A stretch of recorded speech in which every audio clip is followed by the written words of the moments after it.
Welcome to the Connector 302 Temporary Redirect Show, giving you the opportunity to step away from the grind of working in your business and investing 30 minutes to listen to people who can help you work on it.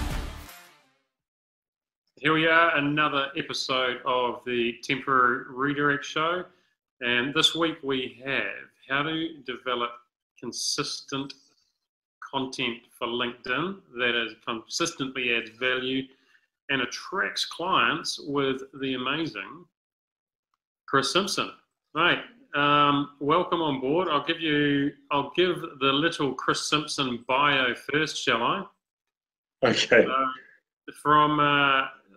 Because Danny would kill me if I didn't do the PR piece first. So, Chris, because I know you won't. Yeah. Chris is a strategy consultant. He's got an impressive resume.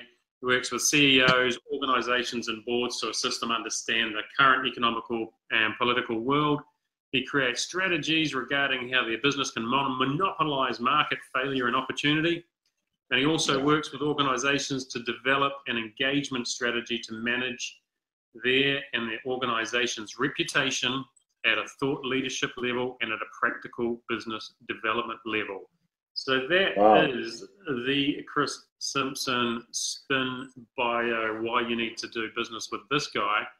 The reason I want to talk to him is not because of what he does for a job, it's how he gets that business.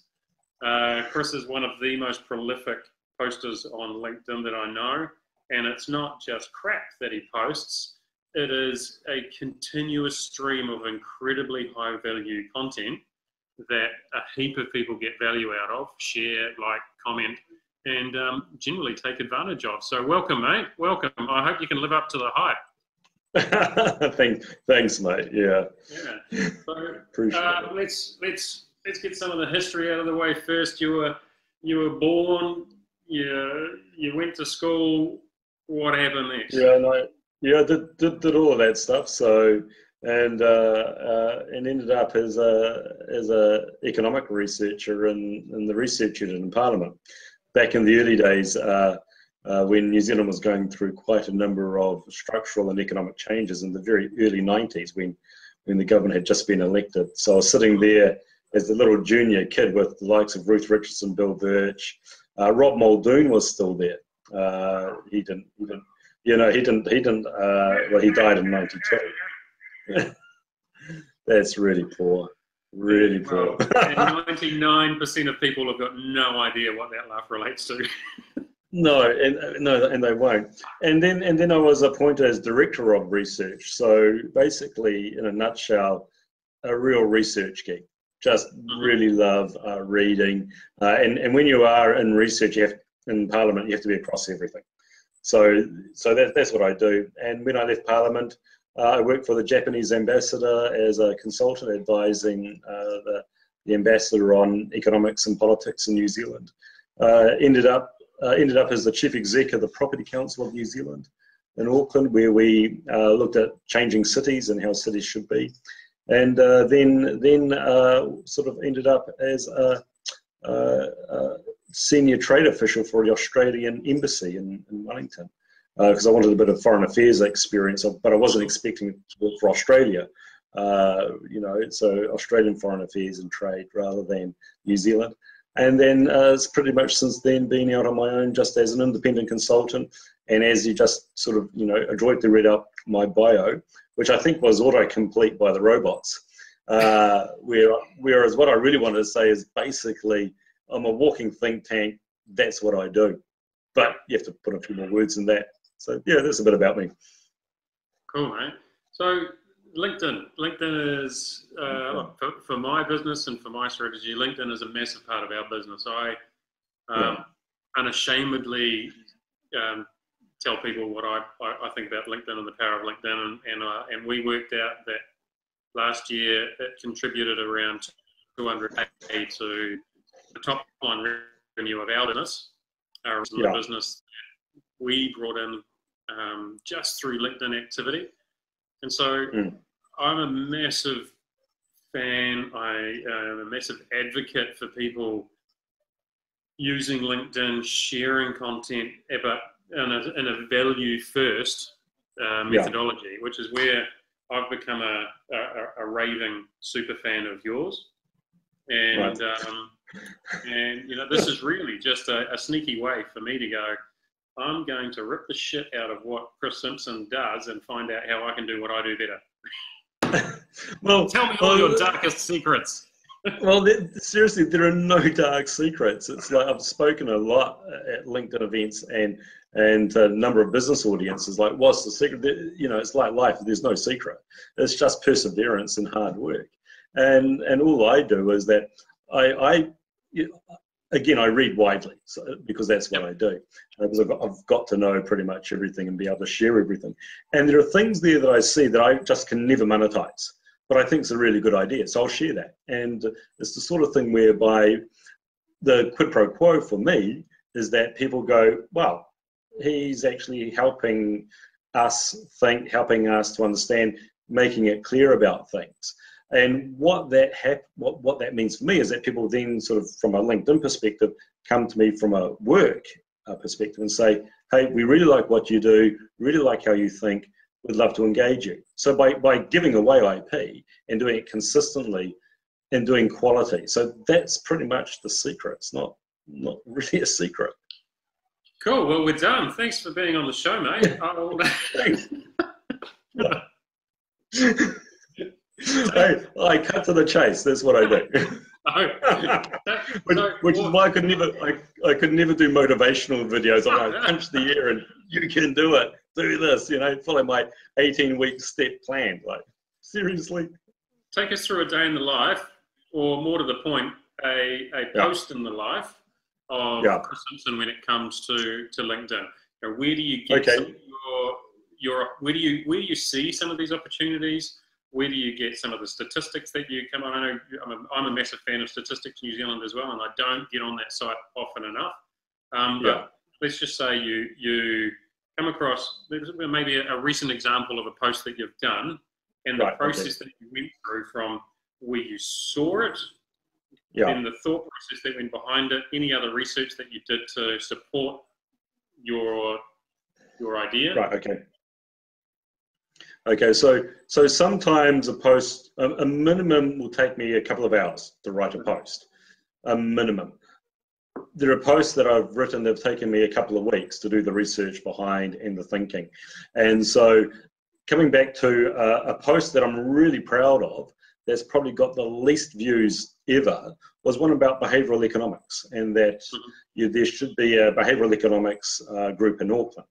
Now that was based on, everyone's talking about AI, everyone's talking about the robot, whereas actually, if you want to see what the future is, you always look at people, because people are always going to be ahead of the algorithm. And then you go, what's the thing that people really aren't looking at? That's around the behavioural sciences, behavioural economics, and also about people, so social sciences.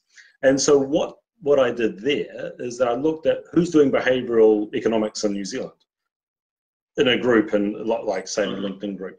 Basically nobody. So while we're all running after AI and we're all worried that the robot is going to take our job, well, the robots have been taking our jobs since the mid-80s. The reality is that where tomorrow is actually about people, understanding people. And so from a post perspective, it goes back to not running with the crowd. So a lot of my posts won't reflect what's going on in current what's going on in the newspaper. It's actually stuff that I think is going to benefit both myself and people, and what that may look like in about 5 years' time. So I'm always looking to the future, and I'm always looking at it from an opportunity cost perspective. So that's where the ideas come from. So let's say that particular post,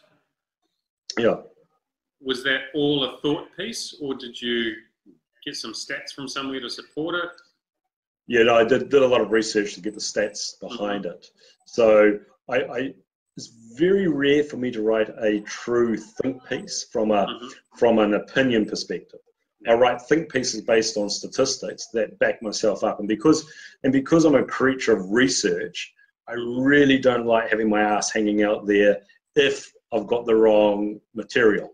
So I'm so fastidious about the research, and I'll then double check my hypothesis as well.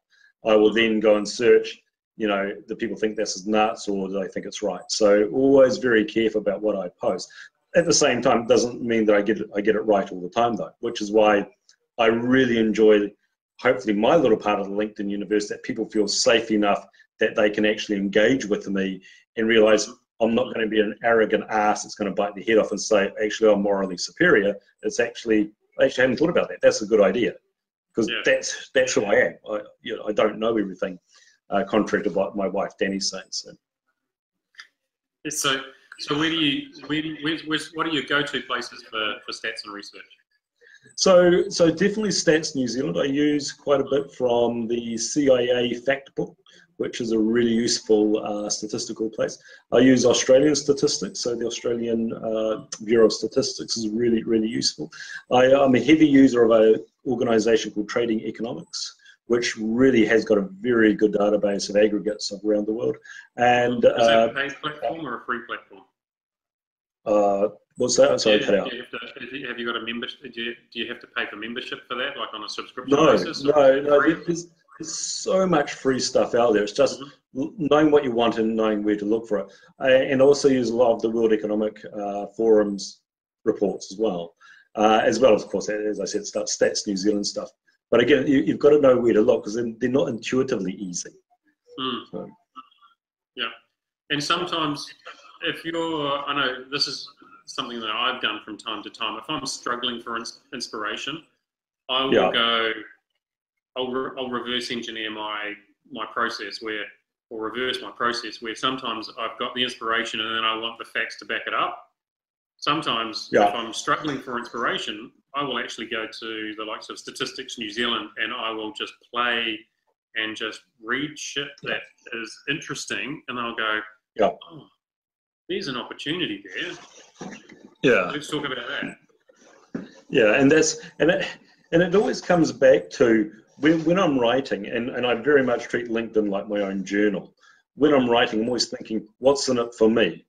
What may I get out of this that I can share, that people go, that's really interesting. So there's a lot of stuff that I could easily write about because it's easy to do, but the newspapers do all that. The newspaper, that's what they do on a daily basis. Whereas I kind of look at it and go, what's the spin on this? What's the angle? What's the value add? So as much as we all talk about value add should be for business, I try to do value add in my LinkedIn posts. And as I said before, I really write for myself as the audience, going, wow, I did not know that. So a lot of what I write about, I really didn't know enough about it. So that's why I'm sharing that stuff as well.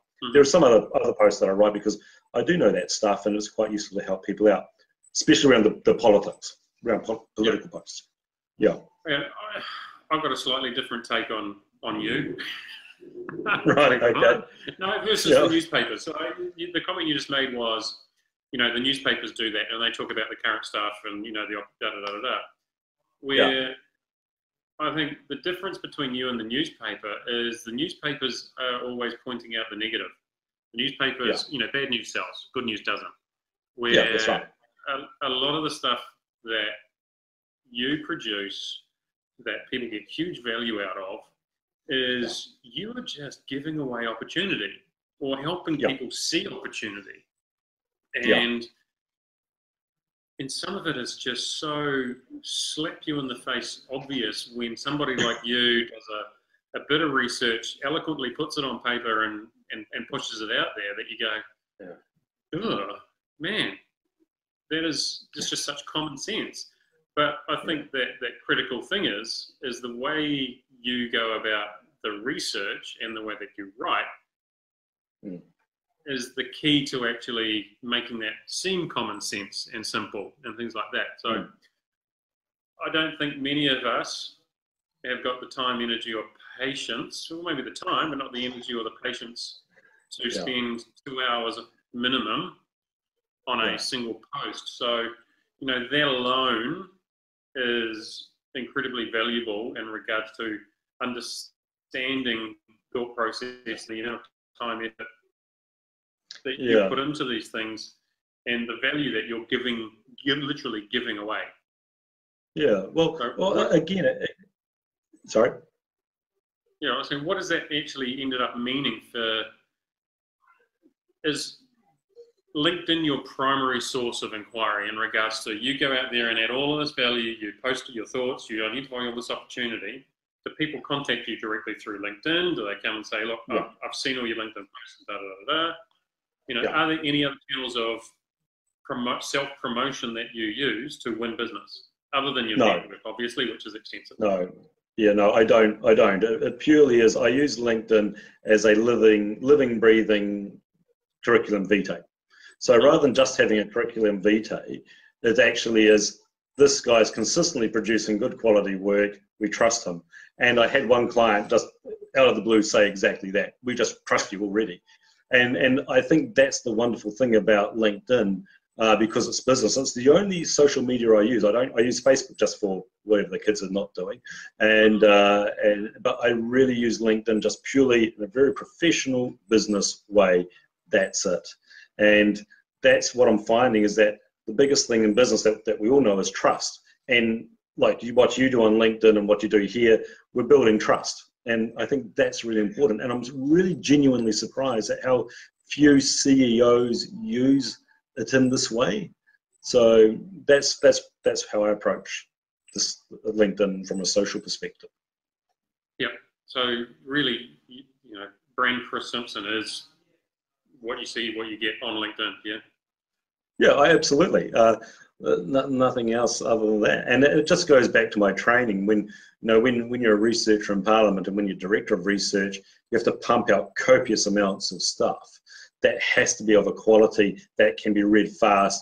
And so again, it's just practice, being able to write fast and write it in a way that's clear is just my training, which is why I'm very focused on using the 1,300 characters, and very rarely that I'll write a long form article. I try to keep it within a post, because that's about the maximum attention span for even myself when I'm reading stuff in LinkedIn itself.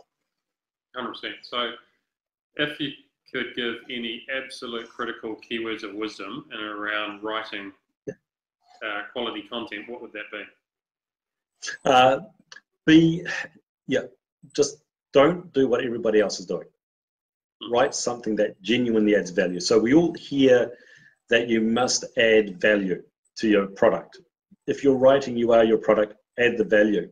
And something that I said recently is that boring is good. And people say, what do you mean boring is good? And I said, well, boring, what I do, I find boring, because that's what I've done all my life. But because I write it in a way, people find that's value. So what you do out there in LinkedIn land, what you think may be boring to you, I will find fascinating. And it's how you actually put that forward. And I think a lot of people chase after trying to be exciting and innovative and cool and funky. And actually, just wouldn't mind knowing you. Wouldn't mind knowing what's your thought process there.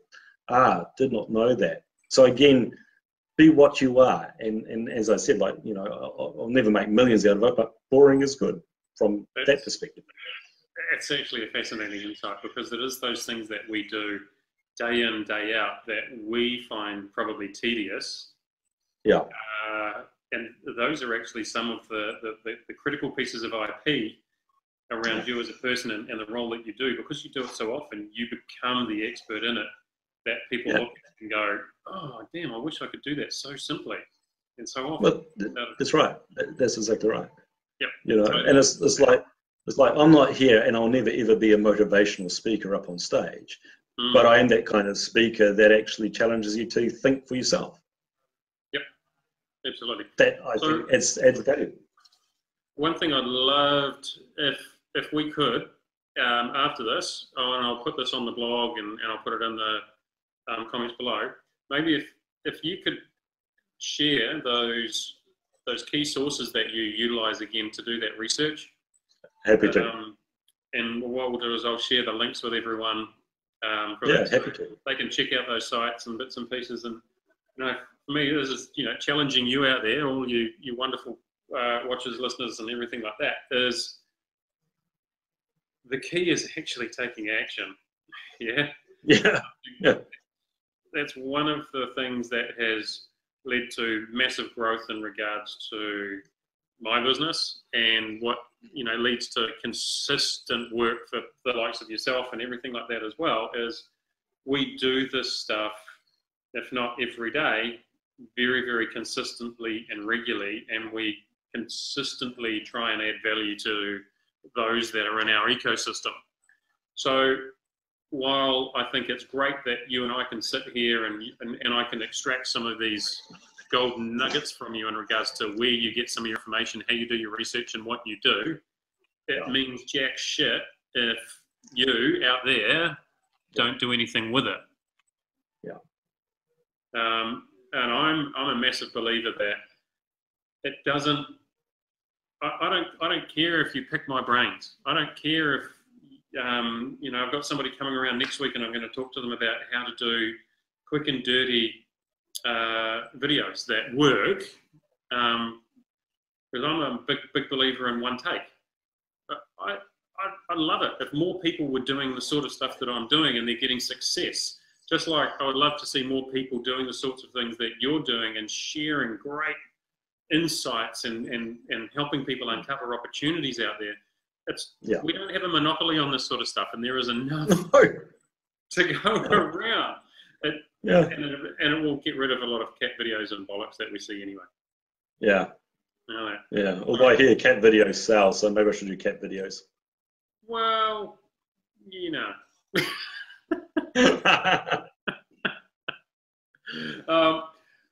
So what are you currently working on? Have you got your piece ready for tomorrow? Because you publish early, yeah. Yeah, I do. I normally spend the evening writing the post, and then I get up early and I always review it before I put it up online.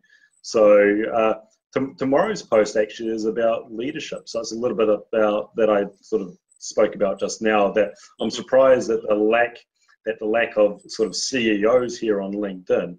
Whereas, let's be honest, I'm a nobody. It's not like I've got a big name behind me. It's just Chris Simpson.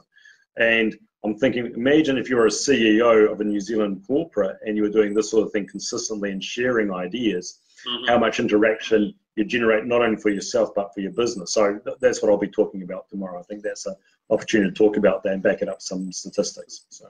And I think strategically and tactically, for you, do you find that posting it early in the morning gives you the run of the day to get those comments, respond to those comments, and get that engagement with the others out there on LinkedIn? Yeah, absolutely. But more importantly, it's just a discipline on myself. That's a discipline. So again, it's repetition is your friend, and that's what I treat it like. So it's like anything. I've created that habit. That's what I do, and I normally give myself Sunday off. So normally, yeah. So the daily routine of Chris Simpson is up before 5, going for a run, having a cold ice cream shower. Yeah, unfortunately, yes. Yeah. And then pressing go. Yeah. On LinkedIn. Pretty much. Yeah, creature of habit. Yep. Before you've eaten? Yeah, definitely before I've eaten. Yeah. Try to fit in an 8K run at about 4:45 in the morning. So, yeah. I wouldn't necessarily advocate that for everybody.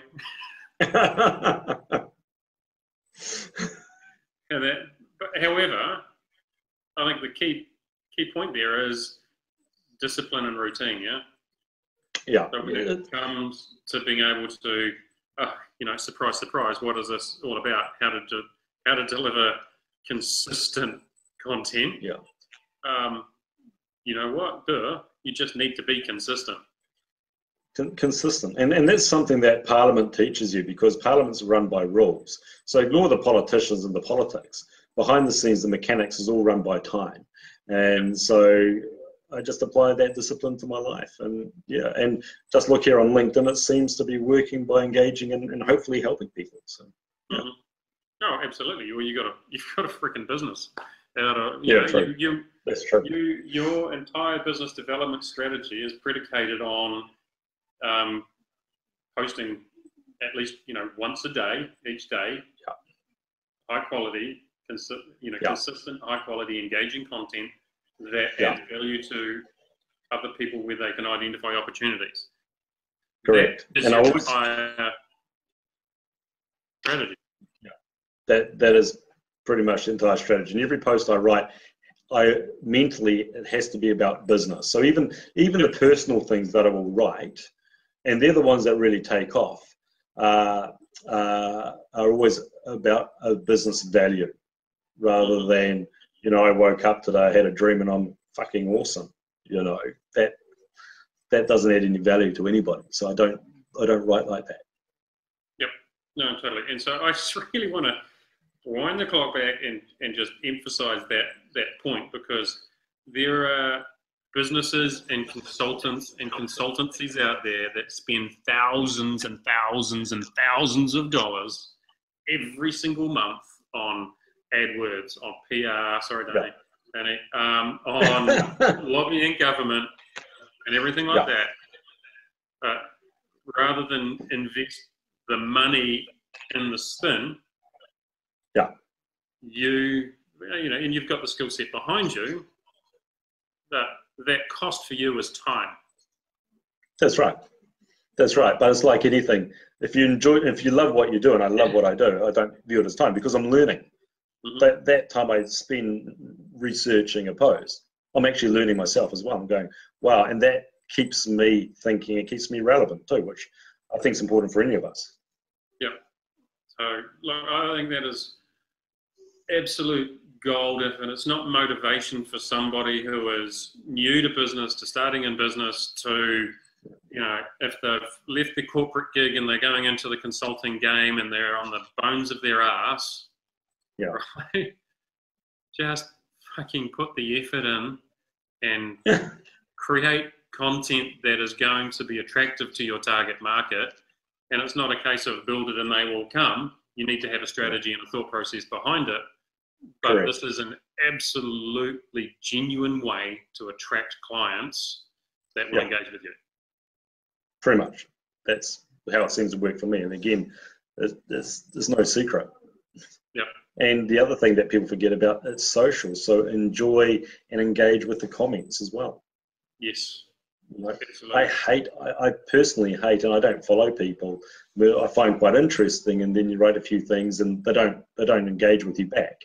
So I go, well, if they can't be bothered putting any time in, I'm not going to follow them anymore, because I'm not getting that quality of that interaction that I'm after. So yeah, and I think for me, you know, I actually commented on this yesterday, actually, around my thought process around just business in general. And, you know, when I train staff, I talk about, you know, one key thing when it comes to winning new clients.